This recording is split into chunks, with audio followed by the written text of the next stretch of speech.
दुरावह प्रणवात्मिक अधिकस्वरा तुतिशारद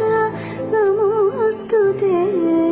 श्यामाम्बरं मुखसागरं तुलसीदलम् अतिसुन्दरम् कनकासुखं